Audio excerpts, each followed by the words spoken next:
नमामीशमीशान निर्वाणरूपं विभुं व्यापकं ब्रह्मवेदस्वरूपं निजं निर्गुणं निर्विकल्पं निरीहं चिदाकाशमोकाशवासं भजेऽहम्।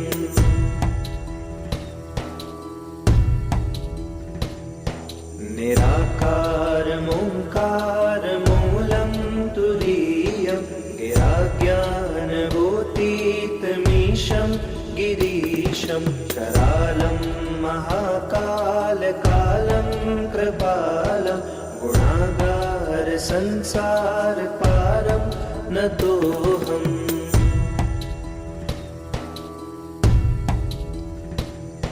तुषाराद्रिसङ्काशगौरं गम्भीरं मनोभूतकोटिप्रभाश्रीशरीरं स्फुरन्मौलिकल्लोलिचारो गङ्गा लसद्भालबालेन्दुकण्ठे भुजङ्गा।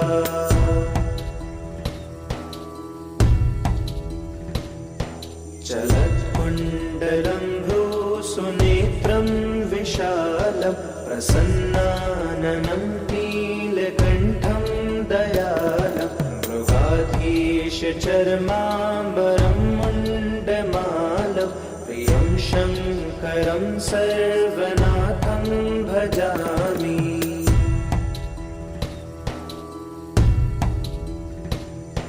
प्रचण्डं प्रकृष्टं प्रगल्भं परेशम् अखण्डम् अजं भानुकोटिप्रकाशं त्रयशूलनिर्मूलनं शूलपाणि भजेऽहं भवानीपतिं भावगम्यम्।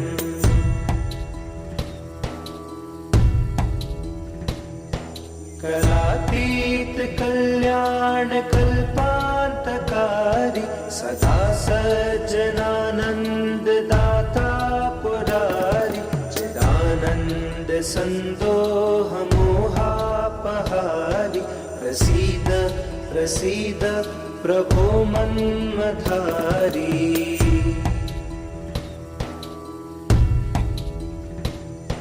नयावद् उमानाथ पादारविन्दं भजन्तीह लोके परे वानराणां न तावत् सुखं शान्तिसन्तापनाशं प्रसीद प्रभो सर्वभूताधिवासम्।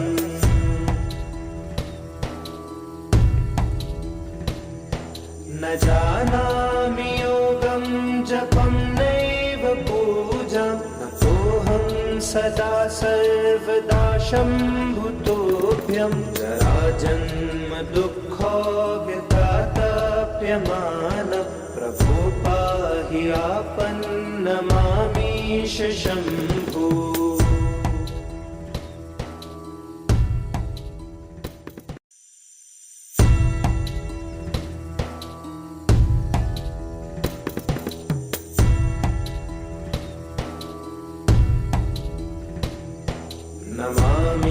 नमामीशमीशान निर्वाणरूपं विभुं व्यापकं ब्रह्मवेदस्वरूपं निजं निर्गुणं निर्विकल्पं निरीहं चिदाकाशमोकाशवासं भजेऽहम्।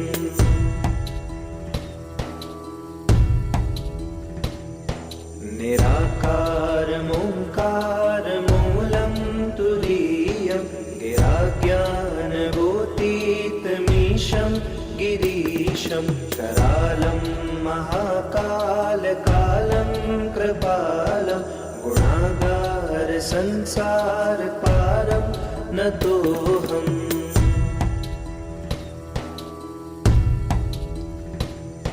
तुषाराद्रिसङ्काशगौरं गम्भीरं मनोभूतकोटिप्रभाश्रीशरीरं स्फुरन्मौलिकल्लोलिचारो गङ्गा लसद्भालबालेन्दुकण्ठे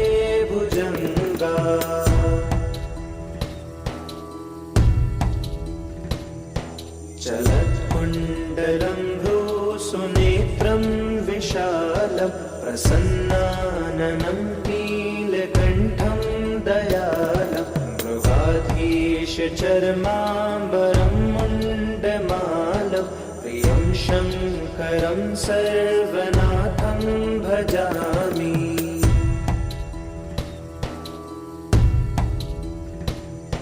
प्रचण्डं प्रकृष्टं प्रगल्भं परेशम् अखण्डम् अजं भानुकोटिप्रकाशं त्रयशूलनिर्मूलनं शूलपाणिं भजेऽहं भवानीपतिं भावगम्यम्।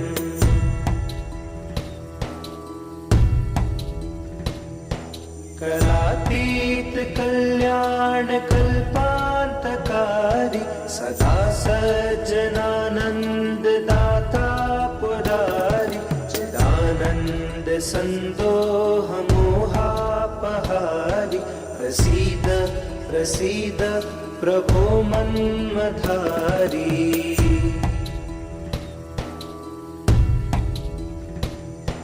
न यावद् उमानाथ पादारविन्दं भजन्तीह लोके परे वानराणां न तावत् सुखं शान्ति सन्तापनाशं प्रसीद प्रभो सर्वभूताधिवासम्।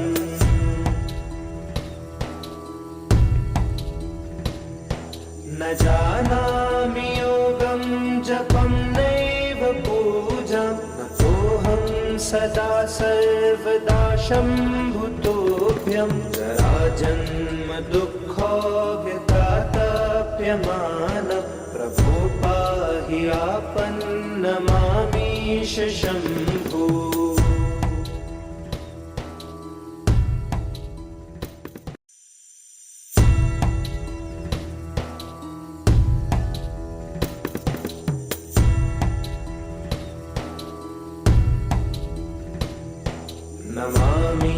नमामीशमीशान निर्वाणरूपं विभुं व्यापकं ब्रह्मवेदस्वरूपं निजं निर्गुणं निर्विकल्पं निरीहं चिदाकाशमोकाशवासं भजेऽहम्।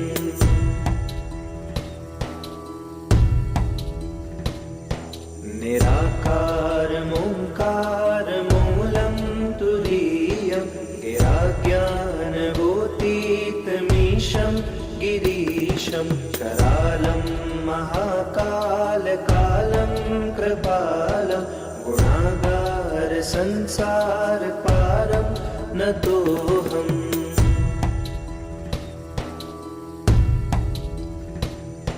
तुषाराद्रिसङ्काशगौरं गम्भीरं मनोभूतकोटिप्रभाश्रीशरीरं स्फुरन्मौलिकल्लोलिचारो गङ्गा लसद्भालबालेन्दुकण्ठे भुजङ्गा।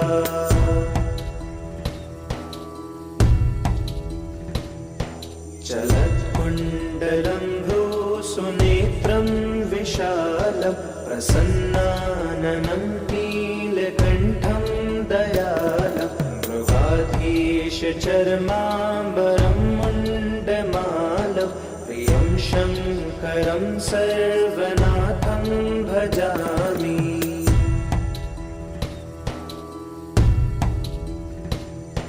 प्रचण्डं प्रकृष्टं प्रगल्भं परेशम् अखण्डम् अजं भानुकोटिप्रकाशं त्रयशूलनिर्मूलनं शूलपाणिं भजेऽहं भवानीपतिं भावगम्यम्।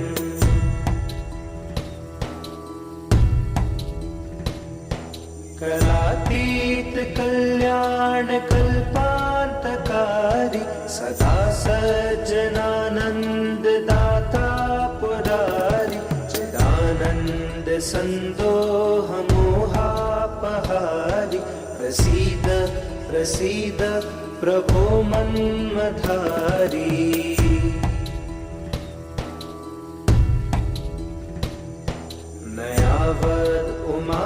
उमानाथ पादारविन्दं भजन्ति लोके परे वानराणां न तावत् सुखं शान्ति सन्तापनाशं प्रसीद प्रभो सर्वभूताधिवासम्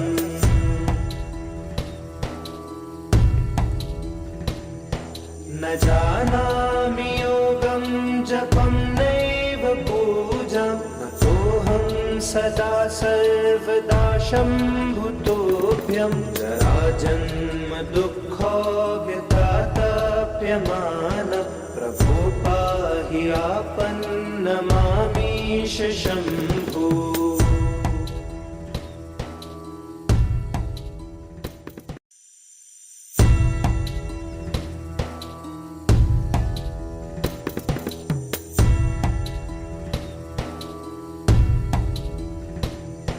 नमामीशमीशान निर्वाणरूपं विभुं व्यापकं ब्रह्मवेदस्वरूपं निजं निर्गुणं निर्विकल्पं निरीहं चिदाकाशमोकाशवासं भजेऽहम्।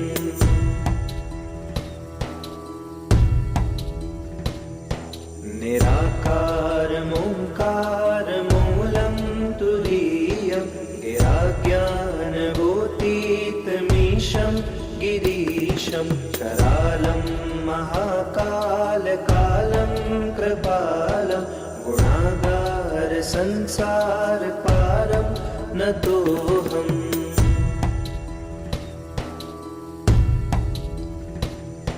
तुषाराद्रिसङ्काशगौरं गम्भीरं मनोभूतकोटिप्रभाश्रीशरीरं स्फुरन्मौलिकल्लोलिचारो गङ्गा लसद्भालबालेन्दुकण्ठे भुजङ्गा।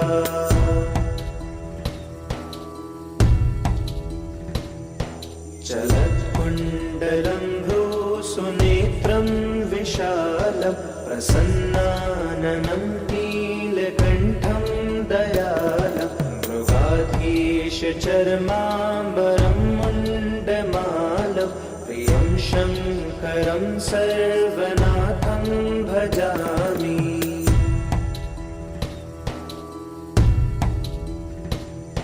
प्रचण्डं प्रकृष्टं प्रगल्भं परेशम् अखण्डम् अजं भानुकोटिप्रकाशं त्रयशूलनिर्मूलनं शूलपाणि भजेऽहं भवानीपतिं भावगम्यम्।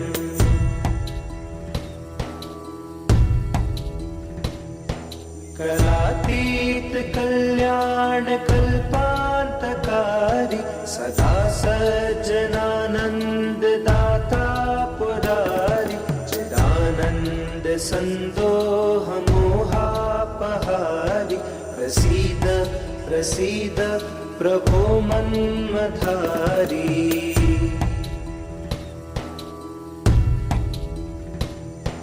नयावद् उमानाथ पादारविन्दं भजन्ति लोके परे वानराणां न तावत् सुखं शान्ति सन्तापनाशं प्रसीद प्रभो सर्वभूताधिवासम्।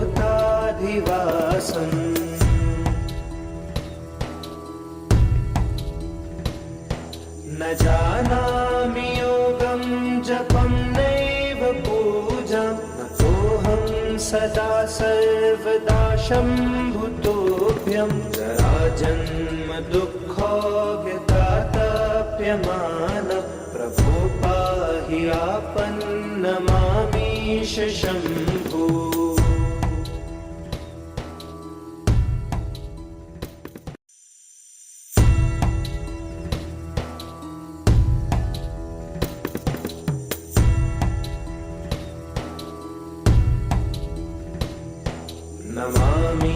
नमामीशमीशान निर्वाणरूपं विभुं व्यापकं ब्रह्मवेदस्वरूपं रूपं निजं निर्गुणं निर्विकल्पं निरीहं चिदाकाशमोकाशवासं भजेऽहम्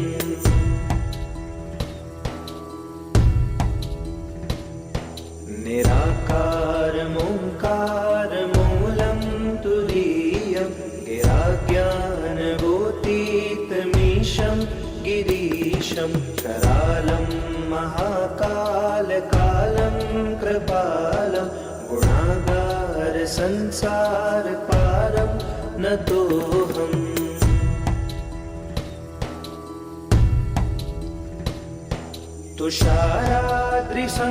तुषाराद्रिसङ्काशगौरं गम्भीरं मनोभूतकोटिप्रभाश्रीशरीरं स्फुरन्मौलिकल्लौलिचारो गङ्गा लसद्भालबालेन्दुकण्ठे भुजङ्गा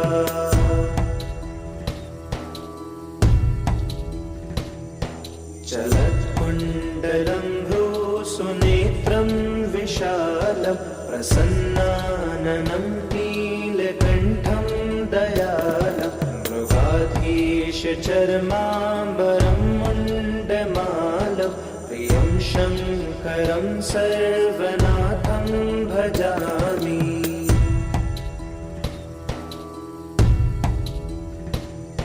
प्रचण्डं प्रकृष्टं प्रगल्भं परेशम् अखण्डम् अजं भानुकोटिप्रकाशं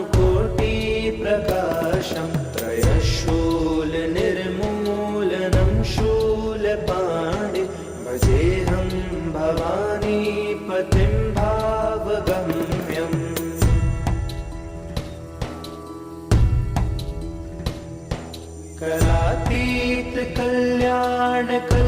करातीतकल्याणकल्पान्तकारी सदा सज्जनानन्ददाता पुरारि चिदानन्दसन्दोहमोहापहारि प्रसीद प्रसीद प्रभो मन्मथारी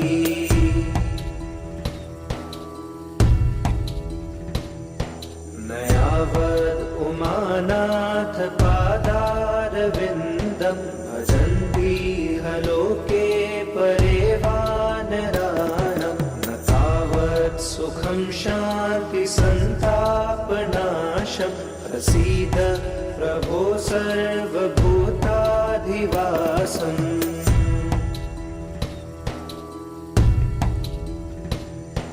न जानामि योगं जपं नैव पूजां नतोऽहं सदा सर्वदा शम्भुतोऽभ्यं जराजन्म दुःखोऽव्यतातप्यमानं प्रभो पाहि आपन्नमामीश शम्भो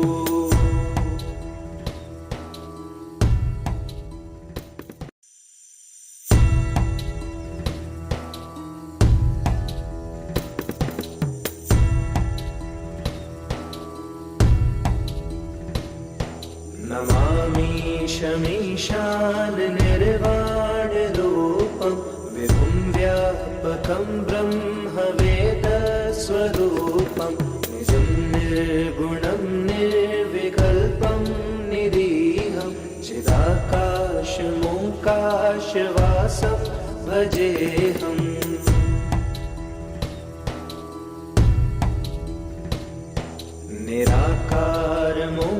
निराकारमोङ्कारमूलं तुरीयं गिराज्ञानगोतीतमीशं गिरीशं करालं महाकालकालं कृपालं गुणागारसंसारपारं नतोऽहम्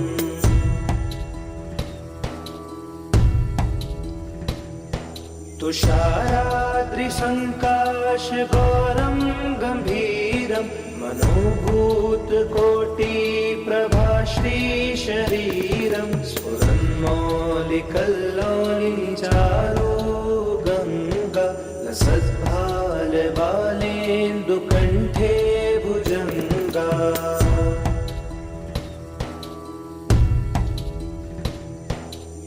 चलत्कुण्डलं सुनेत्रं विशालं प्रसन्नाननं नीलकण्ठं दयालं मृगाधीशचर्माम्बरं मुण्डमालं प्रियं शङ्करं सर्वनाथं भजामि।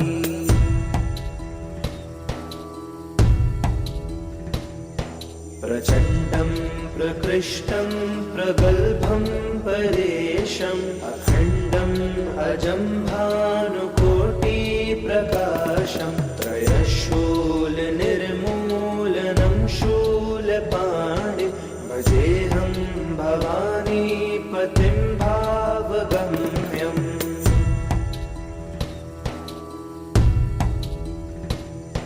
करातीत कल्याणकल्पान्तकारी सदा सज्जनानन्ददाता पुरारी चिदानन्द सन्दोहमोहापहारी प्रसीद प्रसीद प्रभो मन्मथारी।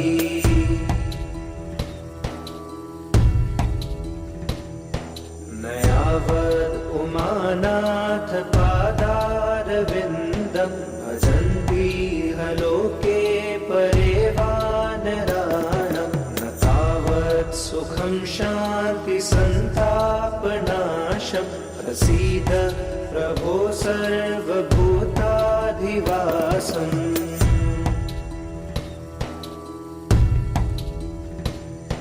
न जानामि योगं जपं नैव पूजां नतोऽहं सदा सर्वदा शम्भुतोऽभ्यं जराजन्म दुःखोऽव्यतातप्यमानं प्रभो पाहि आपन्नमामीश शम्भो।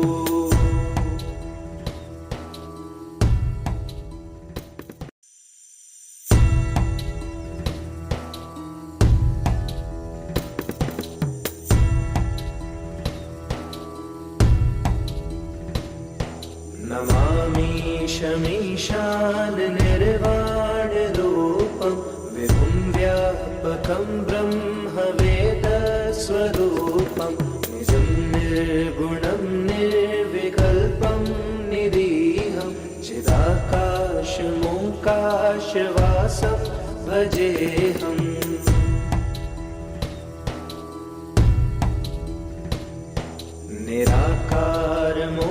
निराकारमोङ्कारमूलं तुरीयं गिराज्ञानगोतीतमीशं गिरीशं करालं महाकालकालं कृपालं गुणागारसंसारपारं नतोऽहम्।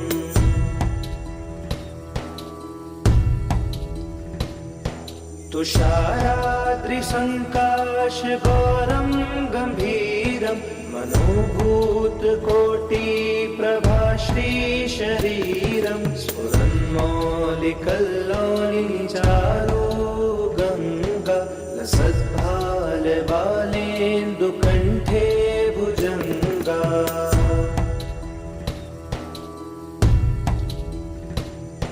चलत्कुण्डलं सुनेत्रं विशालं प्रसन्नाननं नीलकण्ठं दयालं मृगाधीशचर्माम्बरं मुण्डमालं प्रियं शङ्करं सर्वनाथं भजामि।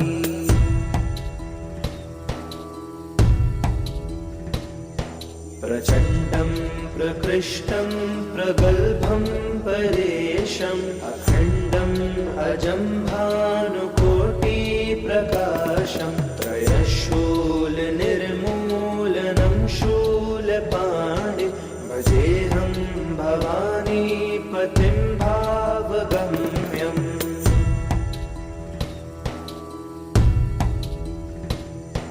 करातीत कल्याणकल्पान्तकारी सदा सज्जनानन्ददाता पुरारी चिदानन्द सन्दोहमोहापहारी प्रसीद प्रसीद प्रभो मन्मथारी।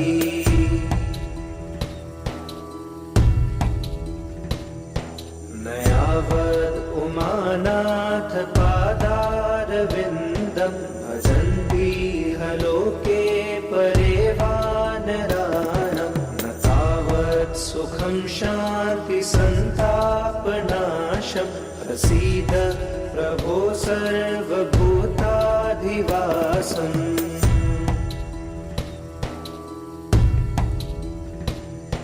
न जानामि योगं जपं नैव पूजां नतोऽहं सदा सर्वदा शम्भुतोऽभ्यं जराजन्म दुःखोऽव्यतातप्यमान प्रभो पाहि आपन्नमामीश शम्भो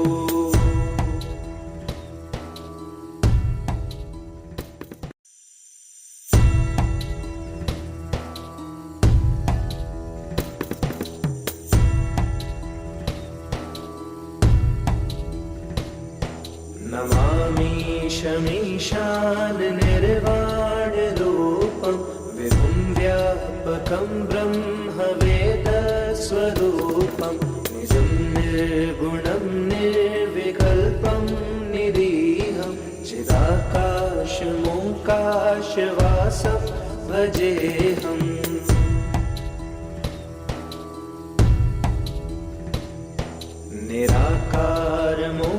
निराकारमोङ्कारमूलं तुरीयं गिराज्ञानभूतीतमीशं गिरीशं करालं महाकालकालं कृपालं गुणागारसंसारपारं नतोऽहम्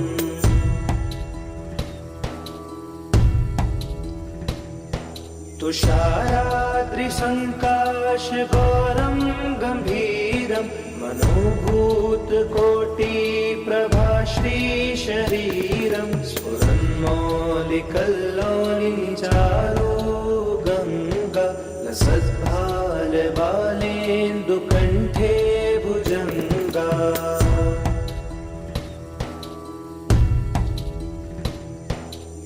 चलत्कुण्डलं सुनेत्रं विशालं प्रसन्नाननं नीलकण्ठं दयालं मृगाधीशचर्माम्बरं मुण्डमालं प्रियं शङ्करं सर्वनाथं भजामि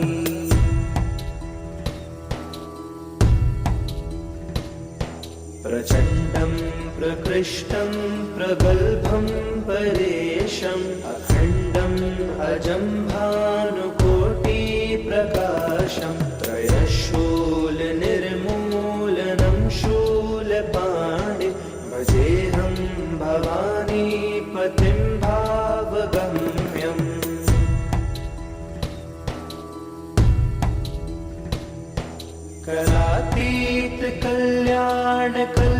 कलातीतकल्याणकल्पान्तकारी सदा सज्जनानन्ददाता पुरारि चिदानन्दसन्दोहमोहापहारि प्रसीद प्रसीद प्रभो मन्मथारी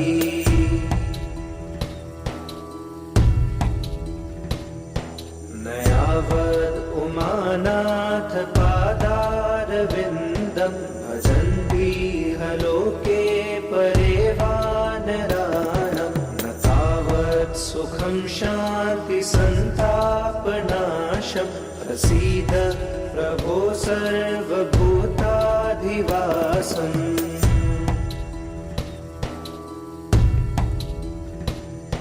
न जानामि योगं जपं नैव पूजां नतोऽहं सदा सर्वदा शम्भुतोऽभ्यं जराजन्म दुःखोऽव्यतातप्यमान प्रभो पाहि आपन्नमामीश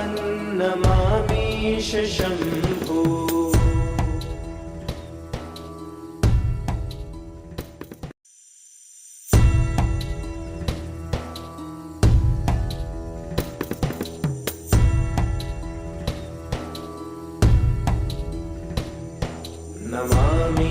नमामीशमीशान निर्वाणरूपं विभुं व्यापकं ब्रह्मवेदस्वरूपं निजं निर्गुणं निर्विकल्पं निरीहं चिदाकाशमोकाशवासं मोकाशवासं भजेऽहम्।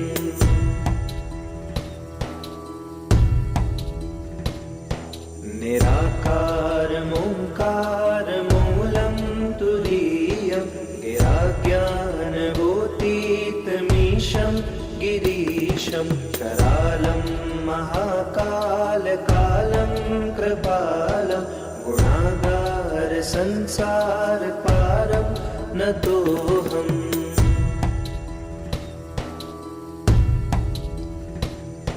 तुषाराद्रिसङ्काशगौरं गम्भीरं मनोभूतकोटिप्रभाश्रीशरीरं स्फुरन्मौलिकल्लोलिचारो गङ्गा लसद्भालबालेन्दुकण्ठे भुजङ्गा।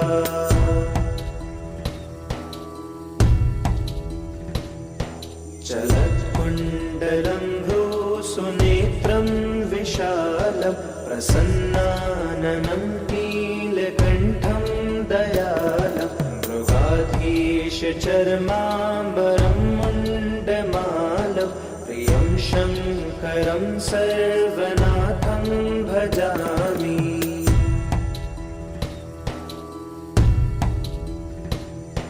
प्रचण्डं प्रकृष्टं प्रगल्भं परेशम् अखण्डम् अजं भानुकोटिप्रकाशं त्रयशूलनिर्मूलनं शूलपाणि भजेऽहं भवानीपतिं भावगम्यम्।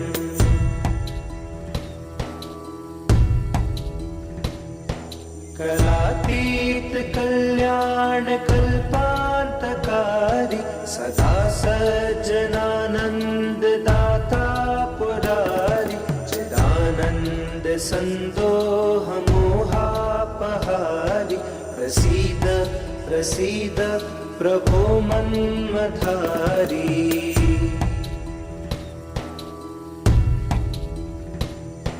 न यावद् उमानाथ पादारविन्दं भजन्तीह लोके परे वानराणां न तावत् सुखं शान्तिसन्तापनाशं प्रसीद प्रभो सर्वभूताधिवासम्।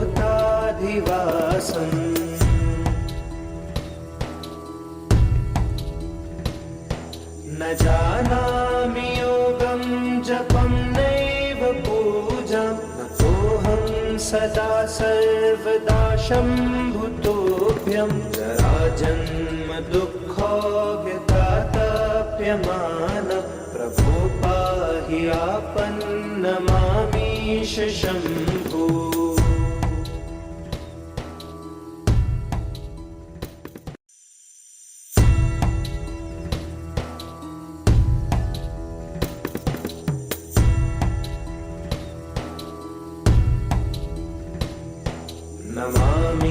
नमामीशमीशान निर्वाणरूपं विभुं व्यापकं ब्रह्मवेदस्वरूपं निजं निर्गुणं निर्विकल्पं निरीहं चिदाकाशमोकाशवासं भजेऽहम्।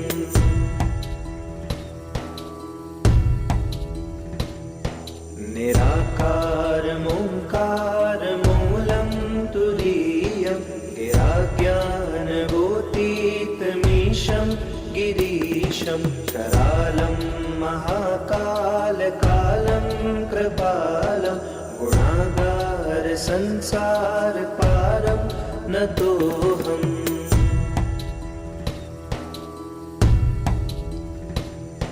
तुषाराद्रिसङ्काशगौरं गम्भीरं मनोभूतकोटिप्रभाश्रीशरीरं स्फुरन्मौलिकल्लोलिचारो गङ्गा लसद्भालबालेन्दुकण्ठे भुजङ्गा।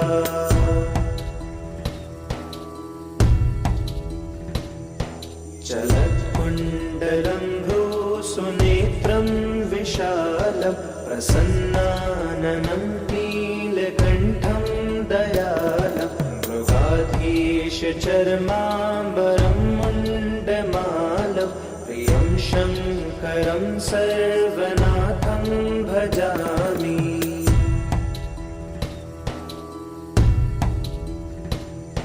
प्रचण्डं प्रकृष्टं प्रगल्भं परेशम् अखण्डम् अजं भानुकोटिप्रकाशं त्रयशूलनिर्मूलनं शूलपाणि भजेऽहं भवानीपतिं भावगम्यम्।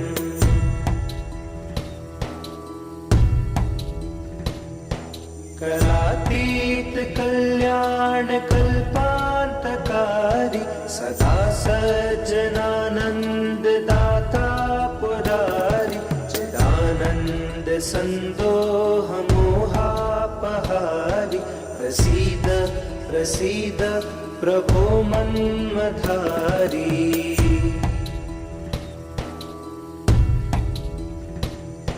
नयावद् उमानाथ पादारविन्दं भजन्ति लोके परे वानराणां न तावत् सुखं शान्ति सन्तापनाशं प्रसीद प्रभो सर्वभूताधिवासम्।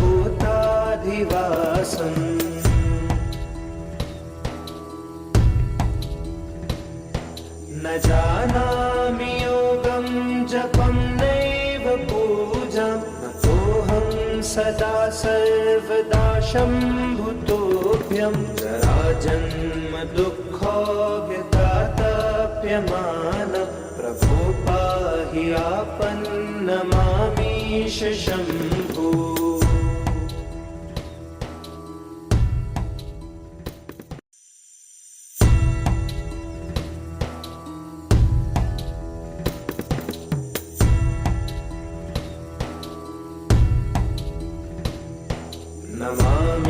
नमामीशमीशान निर्वाणरूपं विभुं व्यापकं ब्रह्मवेदस्वरूपं निजं निर्गुणं निर्विकल्पं निरीहं चिदाकाशमोकाशवासं भजेऽहम्।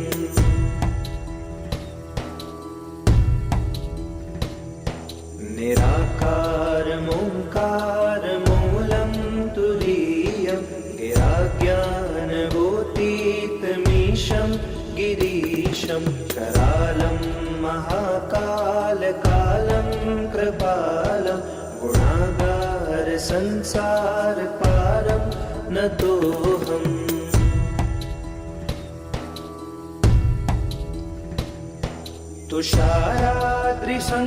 तुषाराद्रिसङ्काशगौरं गम्भीरं मनोभूतकोटिप्रभाश्रीशरीरं स्फुरन्मौलिकल्लोलिनिचारो गङ्गा लसद्भालबालेन्दुकण्ठे भुजङ्गा।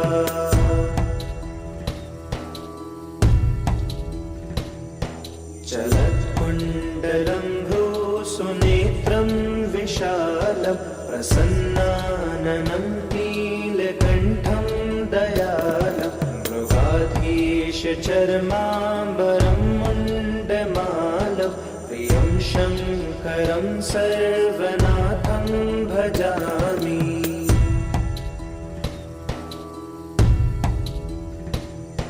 प्रचण्डं प्रकृष्टं प्रगल्भं परेशम् अखण्डम् अजं भानुकोटिप्रकाशं त्रयशूलनिर्मूलनं शूलपाणि भजेऽहं भवानीपतिं भावगम्यम्।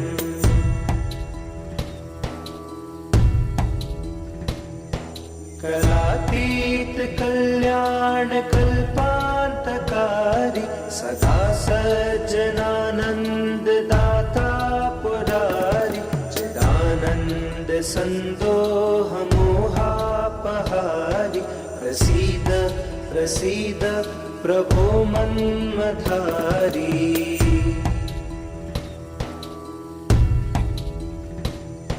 नयावद् उमानाथ पादार पादारविन्दं भजन्ति लोके परे वानराणां न तावत् सुखं शान्ति सन्तापनाशं प्रसीद प्रभो सर्वभूताधिवासम्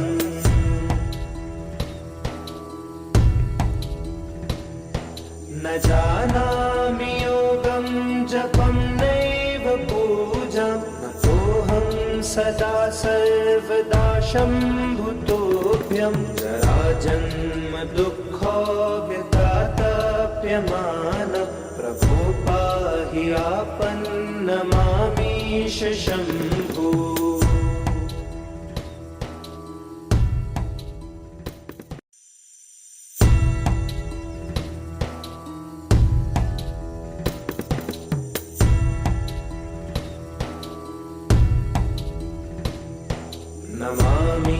नमामीशमीशान निर्वाणरूपं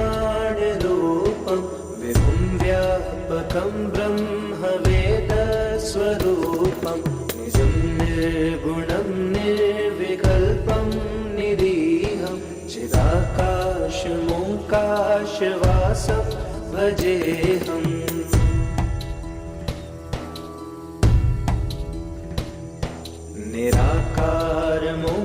निराकारमोङ्कारमूलं तुरीयं गिराज्ञानभूतीतमीशं गिरीशं करालं महाकालकालं कृपालं गुणागारसंसारपारं नतोऽहम्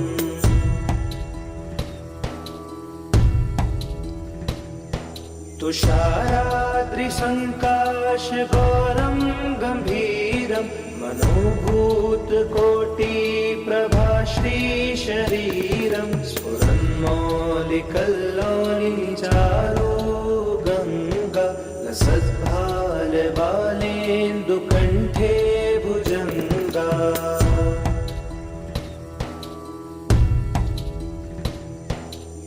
चलत्कुण्डलं सुनेत्रं विशालं प्रसन्नाननं नीलकण्ठं दयालं मृगाधीशचर्माम्बरं मुण्डमालं प्रियं शङ्करं सर्वनाथं भजामि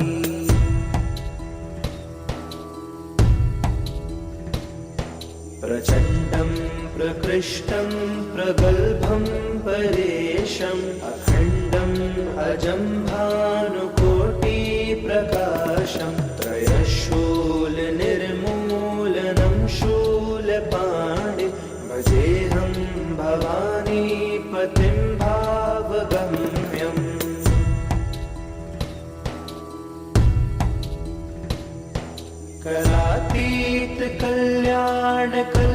करातीतकल्याणकल्पान्तकारी सदा सज्जनानन्ददाता पुरारि चिदानन्दसन्दोहमोहापहारि प्रसीद प्रसीद प्रभो मन्मथारी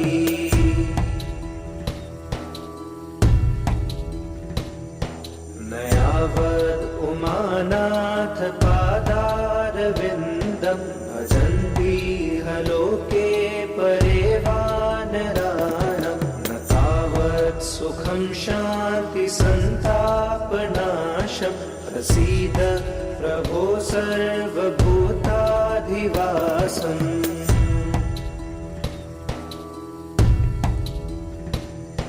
न जानामि योगं जपं नैव पूजां नतोऽहं सदा सर्वदा शम्भुतोऽभ्यं जराजन्म दुःखो व्यतातप्यमान प्रभो पाहि आपन्नमामीश शम्भो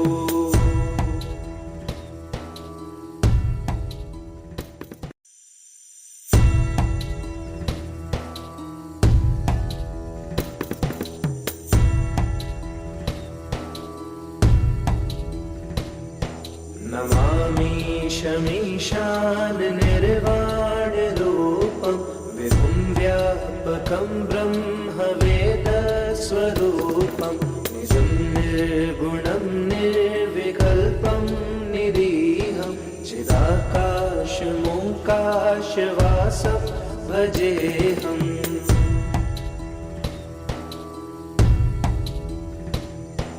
निराकारमोङ्कारमूलं तुरीयं गिराज्ञानगोतीतमीशं गिरीशं करालं महाकालकालं कृपालं गुणागारसंसारपारं नतोऽहम्।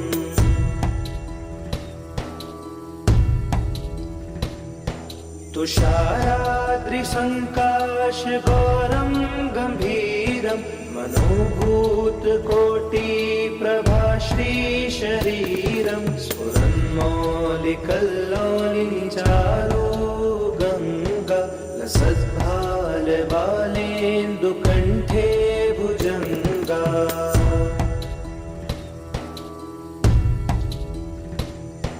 चलत्कुण्डलं सुनेत्रं विशालं प्रसन्नाननं नीलकण्ठं दयालं मृगाधीशचर्माम्बरं मुण्डमालं प्रियं शङ्करं सर्वनाथं भजामि।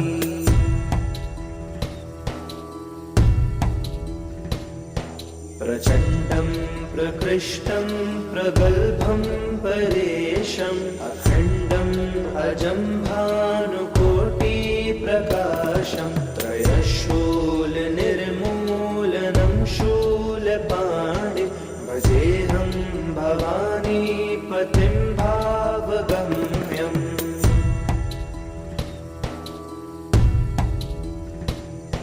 कलातीतकल्याणकल्पान्तकारी सदा सज्जनानन्ददाता पुरारि चिदानन्दसन्दोहमोहापहारि प्रसीद प्रसीद प्रभो मन्मथारी।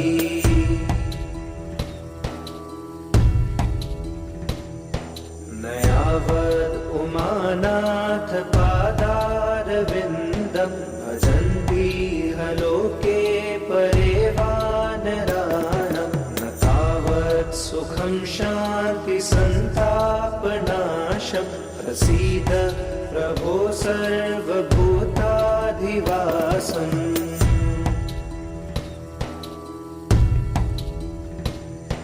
न जानामि योगं जपं नैव पूजां नतोऽहं सदा सर्वदा शम्भुतोऽभ्यं जराजन्म दुःखो व्यतातप्यमानं प्रभो पाहि आपन्नमामीश शम्भो।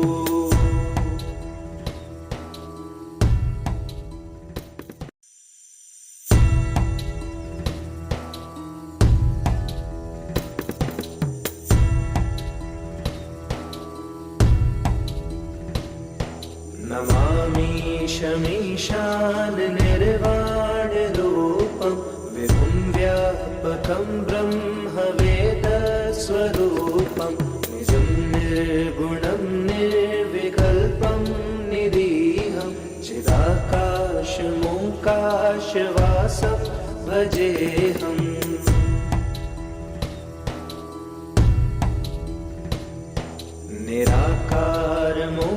निराकारमोङ्कारमूलं तुरीयं गिराज्ञानगोतीतमीशं गिरीशं करालं महाकालकालं कृपालं गुणागारसंसारपारं नतोऽहम्।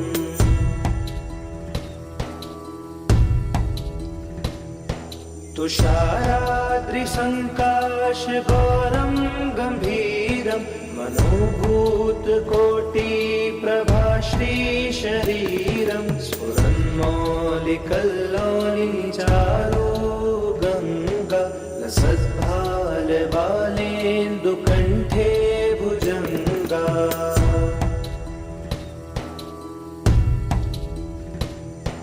चलत्कुण्डलं सुनेत्रं विशालं प्रसन्नाननं नीलकण्ठं दयालं मृगाधीशचर्माम्बरं मुण्डमालं प्रियं शङ्करं सर्वनाथं भजामि।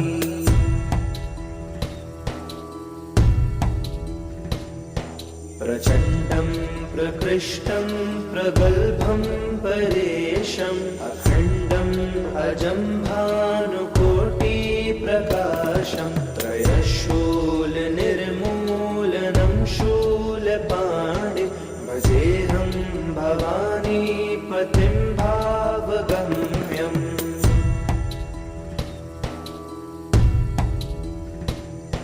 कलातीत कल्याणकल्पान्तकारी सदा सज्जनानन्ददाता पुरारी चिदानन्द सन्दोहमोहापहारी प्रसीद प्रसीद प्रभो मन्मथारी।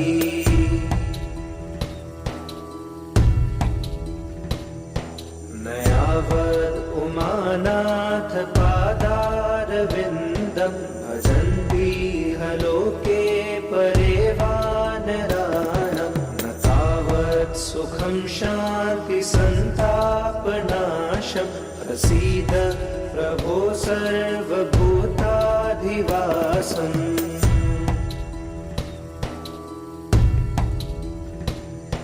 न जानामि योगं जपं नैव पूजां नतोऽहं सदा सर्वदा शम्भुतोऽभ्यं जराजन्म दुःखो व्यतातप्यमानं प्रभो पाहि आपन्नमामीश शम्भो।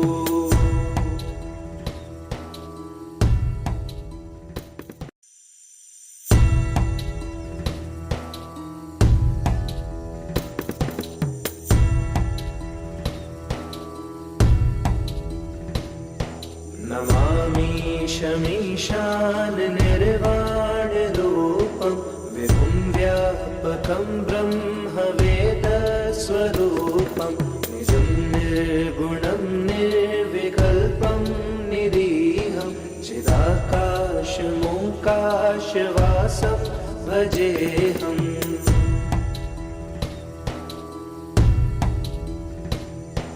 निराकारमोङ्कारमूलं तुरीयं गिराज्ञानभूतीतमीशं गिरीशं करालं महाकालकालं कृपालं गुणागारसंसारपारं नतोऽहम्।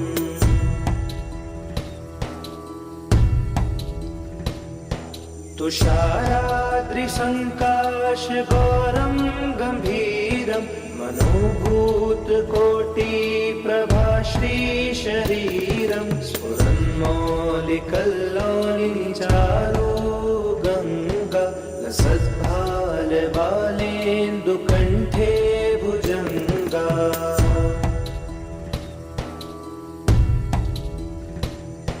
चलत्कुण्डलं सुनेत्रं विशालं प्रसन्नाननं नीलकण्ठं दयालं मृगाधीशचर्माम्बरं मुण्डमालं प्रियं शङ्करं सर्वनाथं भजामि।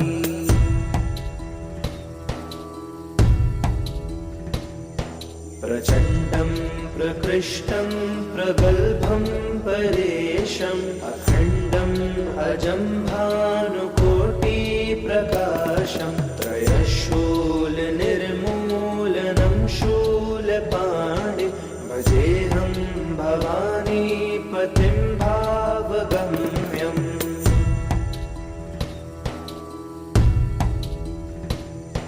कलातीत कल्याणकल्पान्तकारी सदा सज्जनानन्ददाता पुरारी चिदानन्द सन्दोहमोहापहारी प्रसीद प्रसीद प्रभो मन्मथारी।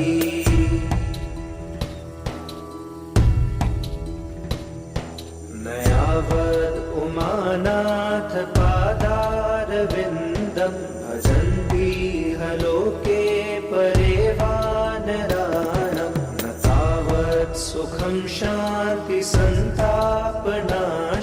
प्रसीद प्रभो सर्वभूताधिवासम्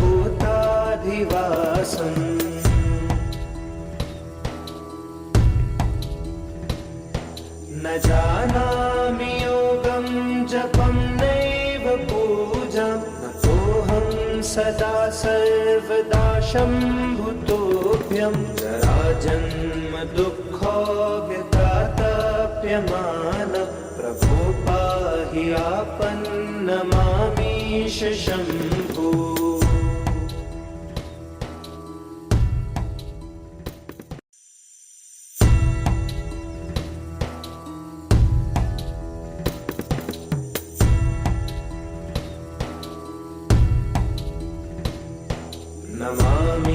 नमामीशमीशान निर्वाणरूपं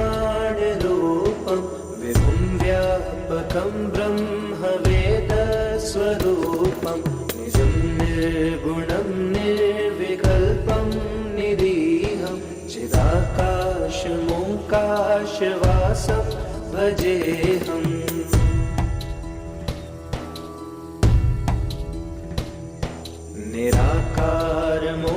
निराकारमोङ्कारमूलं तुरीयं गिराज्ञानभूतीतमीशं गिरीशं करालं महाकालकालं कृपालं गुणागारसंसारपारं नतोऽहम्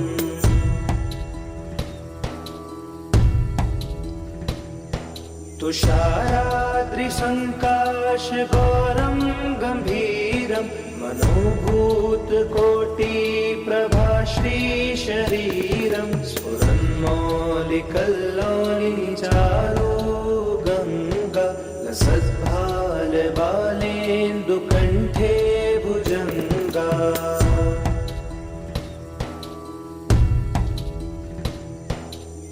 चलत्कुण्डलं सुनेत्रं विशालं प्रसन्नाननं नीलकण्ठं दयालं मृगाधीशचर्माम्बरं मुण्डमालं प्रियं शङ्करं सर्वनाथं भजामि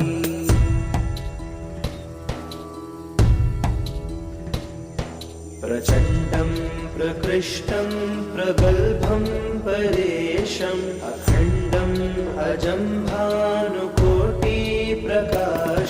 त्रयशूलनिर्मूलनं शूलपाणि भजेऽहं भवानीपतिं भावगम्यम्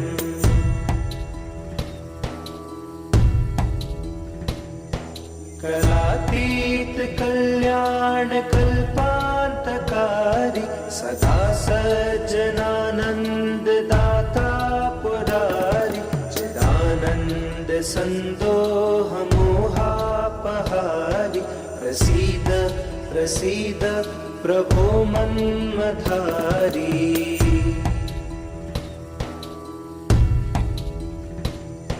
नयावद् उमानाथ पादारविन्दं भजन्तीह लोके परे वानराणां न तावत् सुखं शान्ति सन्तापनाशं प्रसीद प्रभो सर्वभूताधिवासम्